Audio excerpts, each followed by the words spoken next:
प्रश्न निम्न रेखिक समीकरण युग्म को विलोपन विधि तथा प्रतिस्थापन विधि से हल कीजिए।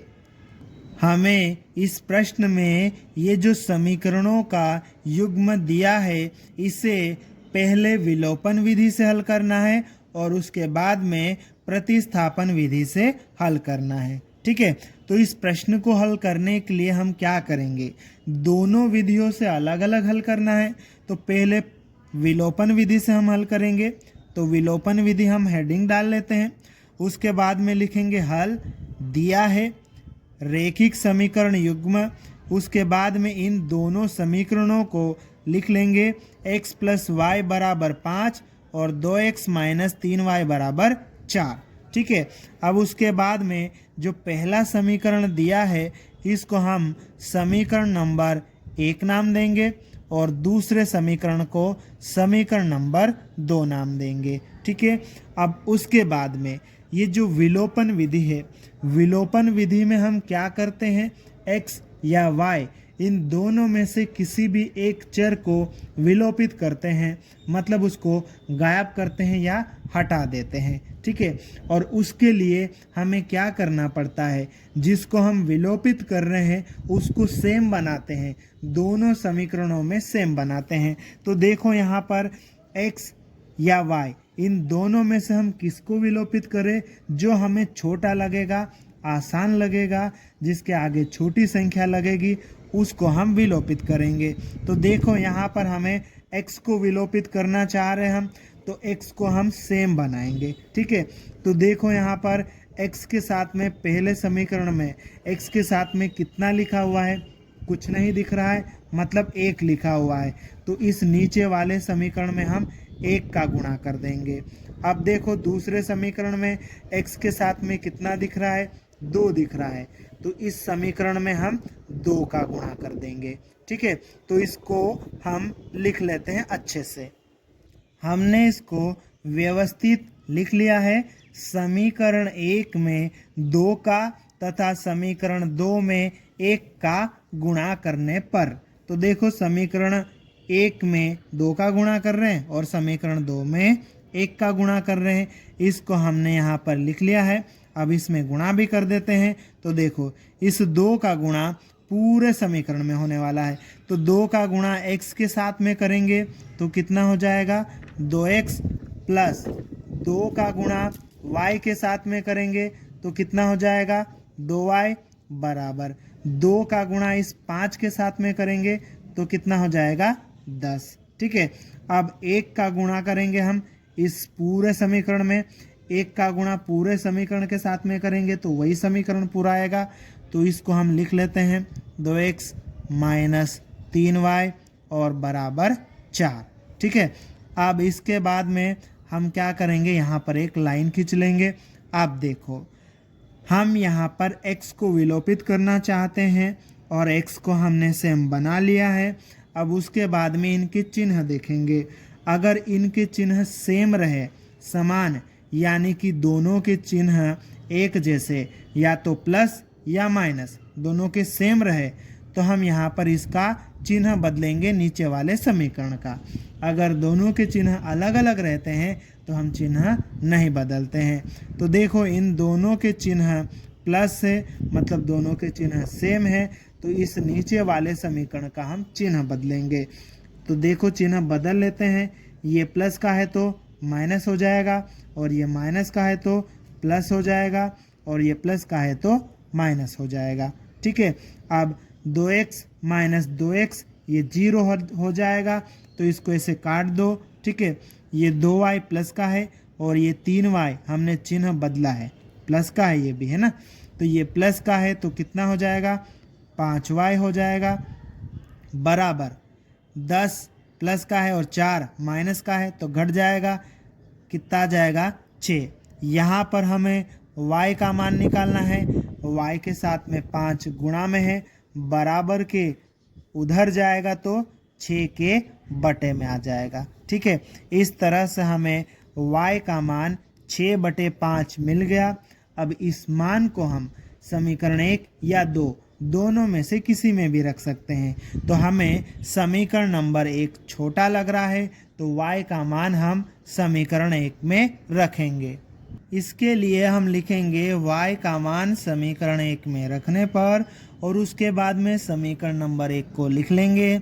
समीकरण नंबर 1 में इस y की जगह पर y का मान 6/5 रखेंगे, तो यह आ जाएगा x प्लस y की जगह पर 6/5, और ये बराबर इधर 5 है। यहाँ पर हमें x का मान निकालना है, ठीक है। तो इसको हम बराबर के चिन्ह के उधर भेजेंगे, तो ये x इधर रहेगा बराबर 5। ये इधर प्लस का था, उधर जाएगा तो माइनस का हो जाएगा, ठीक है।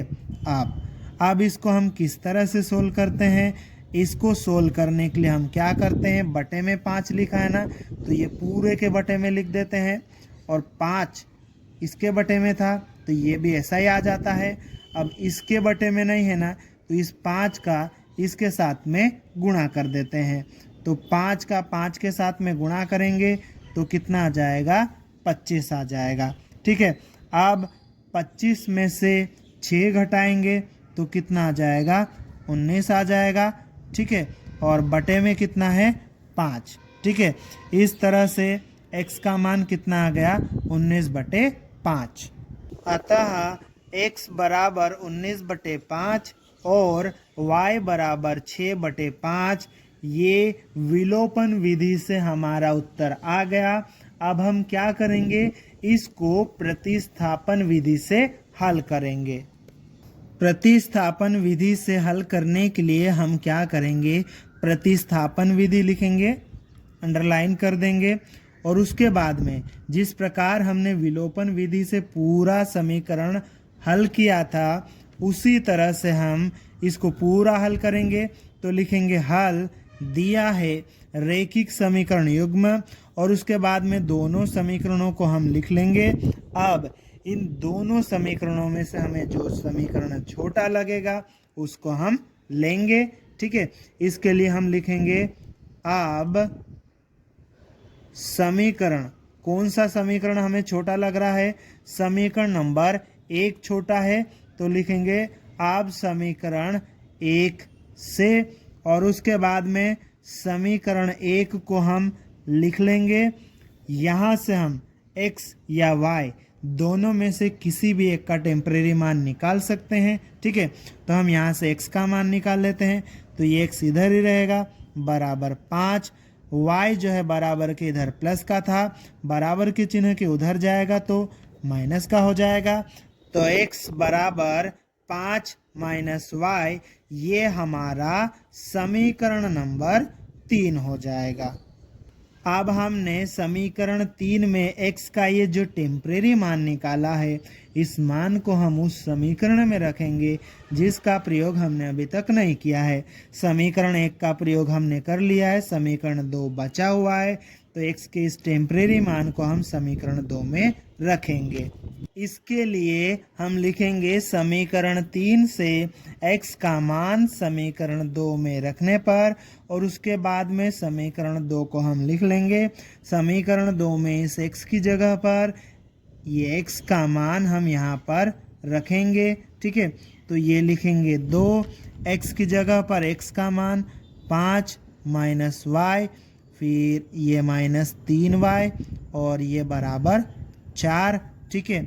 अब 2 का अंदर गुणा करेंगे, 2 का गुणा करेंगे तो यहाँ पे 10 हो जाएगा, माइनस 2 का गुणा करो 2y माइनस 3y, और ये बराबर 4। यहाँ से हमें y का मान निकालना है, तो हम क्या करेंगे, y वालों को इधर ही रहने देंगे, ठीक है, y वालों को इधर ही रहने देंगे। ये 4 है, 10 को बराबर के चिन्ह के इधर से हम उधर भेजेंगे, इधर ये प्लस का था, उधर जाके ये माइनस का हो जाएगा, ठीक है। अब आगे हम इसको सोल्व करेंगे, तो देखो माइनस 2y माइनस 3y दोनों माइनस के हैं, जुड़ जाएंगे और चिन्ह माइनस का रहेगा, तो इस तरह से ये माइनस 5y हो जाएगा। 4 में से 10 घटाएंगे, ये आ जाएगा माइनस 6। हमें यहाँ पर y का मान निकालना है, तो y के साथ में जो 5 गुणा में है इसको हम बराबर के चिन्ह के उधर भेजेंगे, तो ये बटे में चले जाएगा, माइनस 6 इसके बटे में आ जाएगा -5। अब ऊपर भी माइनस है, नीचे भी माइनस है, माइनस से माइनस कैंसिल हो जाएगा, या फिर यूँ कहो कि माइनस में माइनस से भाग लगाएंगे तो प्लस हो जाएगा। तो इस तरह से y बराबर 6/5 आ जाएगा।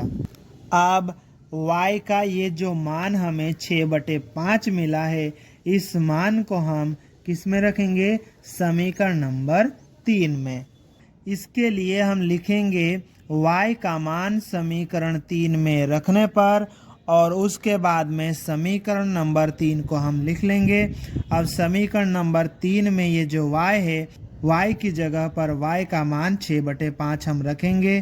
तो लिखेंगे x बराबर 5 माइनस y का मान कितना है? 6/5 यहाँ पर हम रखेंगे। ठीक है, यहाँ से हमें x का मान निकालना है।